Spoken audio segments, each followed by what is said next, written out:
of you have read, how many of you read the book, um, Man's Search for Meaning? The reason this is important is because we are going to and have gone through many, many times where we are going through thresholds. And when we're in the middle of that threshold, we are either going into the threshold, we are in the threshold, or we are exiting the threshold. Every single time we go through this process, what ends up happening once we're on the other side of it is we have progressed, we have expanded, we have grown, we have learned lessons, which is the point of the lesson in the first place, right? So what's really important is for us to understand that when we're in difficulty, the thing that makes it a lot more simple is for us to recognize this is going to be difficult, right? Like there's certain things in life that are not like, holy crap. Think about what I'm about to tell you. A caterpillar creates a cocoon that it never leaves. A caterpillar creates a cocoon that it never leaves. So in order for that caterpillar to be able to leave that cocoon, it has to let go of who it is. It has to metamorphosize into being a butterfly. And then the butterfly is actually what it is able to get out of the cocoon that the caterpillar created, right? So when we are in the middle of this threshold, we are going to have voices that says, you're not able to do this. Like, why is it so hard? Like, who do you think you are? What made you so great? And then we're going to go to our environment, and our environment is going to support us in a way that makes sense for them to be at the level that they're at. What I just told you there is hugely important to understand, right? So think about this.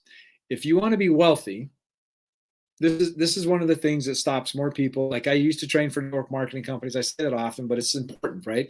Like I train for network marketing companies and really getting people to understand what is it that keeps them from stepping into success that they also desperately wanted, is that they want the easier way out, right? So the best way to do it is like, oh, okay, cool. Well, so-and-so gets up there and talks about his wonderful testimony of how he ended up blowing up in his business. And then when he does, everybody else thinks that he can go talk to his 5 best friends and then being able to make massive things happen, right? And so what ends up happening is we go to our environment at the level of financial intelligence that we have, and they don't see how important this is, right? Not sure what you mean by that, Michael. Appreciate you being here, though. So where is your environment keeping you? How is your environment supporting you, right? And so this whole conversation is going to be around one of the most challenging experiences I've ever had in my life. And that was me almost ending my sister's life in a car accident that was the result of me drinking and driving, right? And so what's important about understanding that is, how do you make sense of almost ending your sister's life? How do you make sense of almost ending your sister's life? Right. And what that has done is it's given me 3 years, 3 years of being able to, thanks, brother. Appreciate that, Ortis. It's given me 3 decades of literally learning how to transcend that story, right? Like really getting into what does it mean for me to let go of that narrative that happened when I had like one of the most incredible traumatic experiences in my life.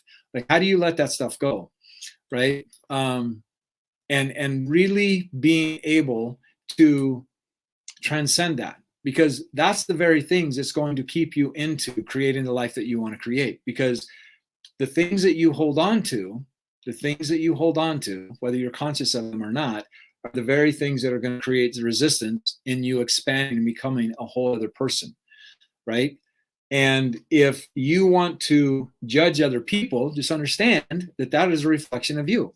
How you judge other people, you are at a subconscious level judging yourself. And that is going to impact your ability when it comes time for you to expand, right? Because when I went bald, like when I started going bald in my mid-20s, I was suicidal, right? Because I didn't realize that I have about a 12-inch scar that goes down the back of my neck that they had to operate on my neck as a result of that car accident. Now, see, I looked at that and said, my hair covered up my shame, because when people asked me where did that scar come from, it triggered all the guilt and shame that I had from that car accident, right? Now, do you think all of this impacted my ability to stand into who I am today and being able to push my mission out there and to support people in transcending what it is that they want to transcend? I promise you, my friends, it absolutely did. Because see, guilt will tell us, like, who do you think you are? Like, guilt is all about blame. Shame is all about the humiliation that we experience. And see, if we do not transcend these emotional things that are trapped within inside of us, then we are going to continually attract things in our life that support us in transcending that, right? And so, what I want to really convey here is, what are the things in your life that you do not want to look at? What are the things that in your life that has happened that has caused you guilt and shame? Right. And see, this is, and I know I say this often, but I'm not here to motivate anybody. I'm here to support people in transcending and stepping into their greatness. Right. And sometimes that takes a really hard look at looking at yourself in the mirror. Right. Because your ego is not interested in changing. Right. The conversations that you have with yourself are interested in only continuing to have those conversations with you. And they are going to fight with everything that they got when you start communicating to them in a different way. Right? Your excuses only are interested in staying alive. Your excuses are only interested in keeping you at the level that you're at so that you are having this relationship with them. Just understand that, friends. And I get it. Like, there's no judgment. I've walked this path, right? Excuses are nothing more than very, very, very expensive beliefs, right? And so when we step out into an unknown area, all the things that have kept us playing at the level before we stepped out into this unknown area are going to get animated, right? Like, we do not understand the change that we're attached to until we start moving, right? Well, I don't have any change. I'm not afraid of anything. Oh, okay, cool. Well, then you do you, and I'm going to do me. Right? That's our arrogance. And our arrogance shows up like, who am I to believe that I am worth anything?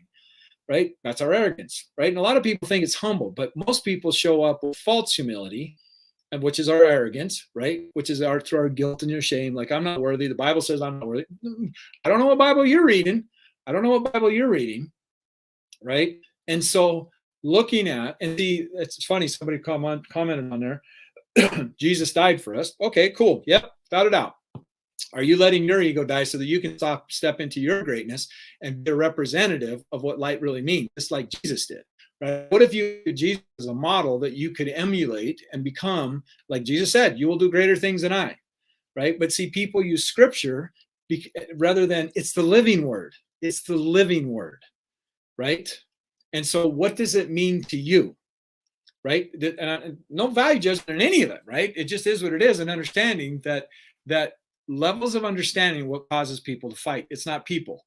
Right. And so understanding that there are people on this conversation that have had very unpleasant experiences with people that said they're Christians. You're looking at one of them. Right. So we've got to keep in touch with what is going on with the pulse of humanity.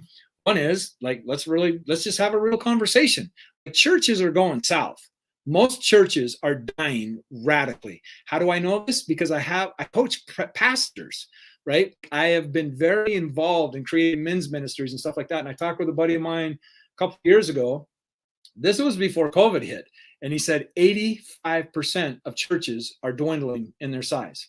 85%, right? Because they're not willing to be relevant and let go of the model that keeps people in guilt. People don't want to feel guilty anymore. Right? And that worked back in the medieval times. That worked back in, right? But people are waking up, and see, now some people, I get it. When you start leaving your model of the understanding, it's going to create things within yourself of going, well, what's more important to me? Me believing and exploring who I am. And friends, do not put words in my mouth. I am not saying I am anti-Bible at all. No. That's not what I'm saying at all. Right? I am all about experiencing God at a very, very high level, right? The word religion literally means to rebind. That's what that word really means, right? So I'm here to support you, and Helen is really awesome at this as well, is that being able to walk, here's a truth bomb. The Bible is not God. And there was a time when people of God started moving into people of the book. right? Like I've done my research, friends. I've walked this journey out. I just did not come up with this and go, oh, you know what? That sounds like a really cool, neat philosophy. Let's start talking about it, right? When I started understanding linguistics and really understanding how words are used and started understanding the evolutionary process of how we've came to be who we are and levels of dynamics and consciousness and awareness and all these different things, I started having way different experiences with God, right? Way different experiences with God. And so this has all been part of me turning my pain into purpose, right? Like I was raised in a very religious place and received lots of religious abuse. And so what are the clients that I end up attracting? Most of the clients I end up attracting are people that have gone through significant religious abuse, right? God is not interested in squandering you. God is not interested in holding you down, right? Mankind is, right? And really looking at what are the things that are holding you back? Like, what does God mean to you? Not what does the Bible say about God, right? What does God mean to you, right? Like, and my case in point, I can give the Bible to 100 people. I can give the Bible to 100 people and not give them any past knowledge of the Bible or anything like that. And guess what we're going to get? We're going to get 100 different interpretations of the Bible. So here's my question. Which one of those is true? Right? It's not what to believe, friends. It's how to believe.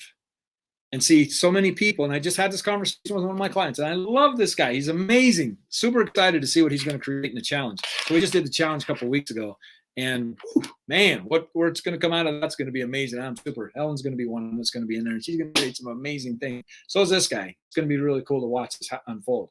But really looking at the words we use are not the item or the experience they represent. Words are a very limited level of communication. They're only 7% of communication, right? So that means 93% of it is unconscious or subconscious, right? And yet we think like Paul prayed to be prayed for, to understand the mystery of the gospel. This was before the gospel was even written. Like, think about that. Think about that. Okay.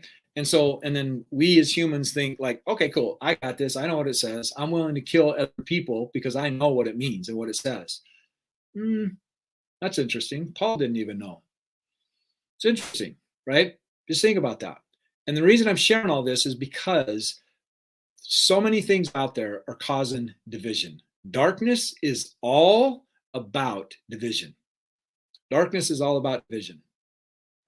Because if we can divide them, we can conquer them, right? Like, just think about some of the things that we say and really put meat to it so that you can understand what it is that's actually being transpired within yourself, right? I love God. I love the Bible. I love people with all different walks, right?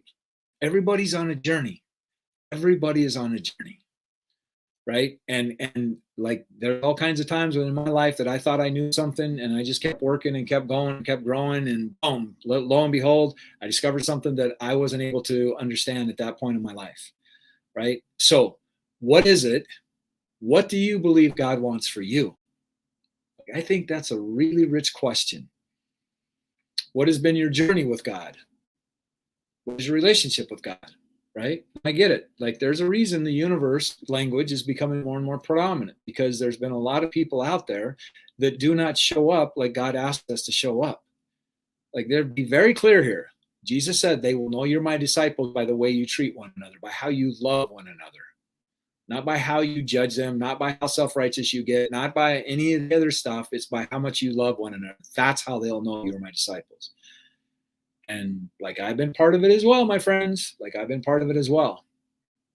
I have judged people. I've walked the walk. I've done it. Caused lots of pain for other people, right? Because that's how I felt I had needed to be at that point in my life. So what would happen if you let go of all the pain that you carried inside of you? What would happen if you let go of all the limitations that you have inside of yourself? Is it possible? Without a doubt, you're looking at somebody that's done it. You're looking at somebody that does it for lots of other people and lots of other clients and students and things like that. And when you let go of these things, it's amazing what you're able to create. It's amazing what you're able to create. See, friends, like, literally, you can change your past. You can change your past. It is possible, right? Now, you might not believe that it's possible, and that's just because you have a certain level of what you believe, whether it is or not. But I'm here to tell you it is, right? Like I support people in rewriting their past, right? It is possible. That's why I'm a timeline therapist. I'm a hypnotherapist. Like I'm NLP, been studying it since 1990. Like that, all this stuff is really being able to rewrite the narratives that hold you back so that you can unlock what it is that's inside of you that's calling you forward. Like every time I do one of these conversations, I love it. Like I get all kinds of messages and texts and stuff like that. And what's happening is people are being stirred inside and there's something within them that's being called forward. But see, because we live in a society that's been indoctrinated with, well, if you step outside of the bounds, you fail. And if you fail, that means you are rejected, right? So this becomes a primal fear, right? One of our most primal fears is being separated from our tribe. And we've been raised in a system that says if you don't meet our standards, then you fail. Then you fail. And most people don't understand. See, now think about what I said. Doubt kills more dreams than failure ever will. Well, the doubt is nobody's going to like me. So I'm not even going to step up and take the shot. I'm not even going to put myself out there because the doubt tells you that you are going to fail. And see, the greatest thing, people want guarantees. People want guarantees. I can show you how to guarantee whatever it is that you want to create, and you be able to own that and step into that power, right? I can guarantee you what it is that causes you all the pain in your world. I can guarantee you that. I can guarantee you that you are the one that's going to manufacture the narrative of whatever the experience is. I can guarantee you that, right? But I can also guarantee you that if you don't move, you're going to keep getting the same experiences.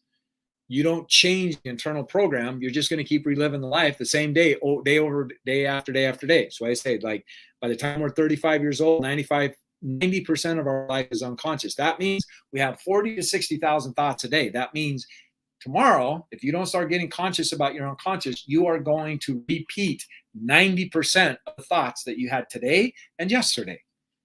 Guarantee it, right? So you get to change your autonomic nervous system, right? And it's your nervous system that lights up when you have trauma trapped inside of your body that says, remember when this happened? We don't want to fail, because when we fail, that means that we get rejected and we get humiliated. No, that's your opportunity to transcend it. That's your opportunity to transcend it. See, when you put money into expanding who you are, it's your greatest investment. You will never, ever, ever see. Most people look at it as a cost. Like if I became homeless, I know the very first bill that I would play, very first thing that I would invest into, that'd be a coach. Very first thing, because I understand that I am the common denominator in my life. Like how I show up in life is going to determine what I attract in my life. And so the opportunity for you is to look at what keeps you from stepping in your greatness. What experience did you have as a child that caused you an emotional response? See, when we can show up in our sensory modality means what we see, what we hear, what we feel, what we smell, and what we taste. Our sensory modality, light all that up, that determines the vibration frequency that we send out there, right? And then that's what we pull back into our lives. So when we know how to do this and control it, right? Oh, thanks. I appreciate that. I'm still getting used to them. So when we get intentional about that, like you ask most people, what is it they want in their life? The very first thing they start saying is what they don't want in their life, right? And guess what? They're focusing on what they don't want. And guess what they keep attracting? What they don't want. Your unconscious and subconscious mind does not negate things positive or negative, right? Like I want to lose weight. Okay, guess what you're going to focus on? Weight. I want to get out of debt. Guess what you're going to focus on? More debt, right? And our ego does not want to be wrong. Our ego does not want to be wrong. Right? So we invest all this stuff into it because if I'm wrong, based on the system that we were raised in, guess what that means? It means rejection. So how much do you think that impacts your ability to step into the unknown? Oh, massively, massively, right? And so is what based on self-confidence. So self-confidence is pretty easy to get into, right? So think about like, you're going down the road and all of a sudden this radio song comes on the radio, or somebody plays this song and it takes you right back to this time. Like all the sensory modality lights up again. It's like, wow, that's an anchor, right? It's an auditory anchor, right? Or like my sense, I think it's Gus's story. Is it Gus's story that sent the limitations? No, the limitations is based on subconscious programs that play within ourselves, right? Now, you can focus on confidence and step into different parts of who you are and access different parts of who you are so that you move through that. Because again, it comes back to, do I trust myself when I step out into the unknown, right? And if we don't trust ourselves, we're going to access programs that we had when we were children in being raised in the environment that we were raised in, right? So looking at like doing the auditory anchor thing, like that song comes on and puts you in that state, right? What are the things that you can do to get you into that resourceful state? It's not that we are unresourceful. It's that we get into states that makes us believe that we're not resourceful. Case in point, go to the grocery store hungry. You are in a very unresourceful state and you make very inappropriate choices, right? But we do the same thing with relationships. I don't want to be lonely. I don't want to face my fear of abandonment. Nobody loves me, like all this stuff that from the wounds created, and then we get into relationships that confirm it. It's just how it works, right? So understand, turning pain into purpose is about you understanding that you are going to keep going through the trainings until you get the lessons that were meant for you, right? And just understand, some of them are going to be very difficult, and the more you step into that and embrace that, the more easy, the less resistance you have around that, right? So just look at, what is it that you can create in your life? What do you want to create in your life? And get super clear about that, because your attention is your life force, and what you focus on is going to expand. And if you're expanding on nothing, it's like the old saying goes, the idle mind is the devil's playground, right? You become very suggestible and very influenced very easily. You become very vulnerable if you do not know what it is that you clearly want to create.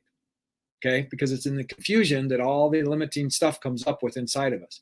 But when we get clear, we get committed, and this is where I'm going, and this is where I'm putting my life force, amazing things happen. Okay, so I appreciate everybody being here. I got to run. Love each and every one of you, and thank you so much, everybody over here. The Potential Zone group. Get over to TikTok. Watch my stuff over there. Everybody on TikTok, go join Potential Zone group, because I got amazing things going on there as well. Appreciate, love everybody. Have an amazing evening, and I appreciate you sharing your time with me. I will see you on Thursday. TikTok, I'll see you tomorrow.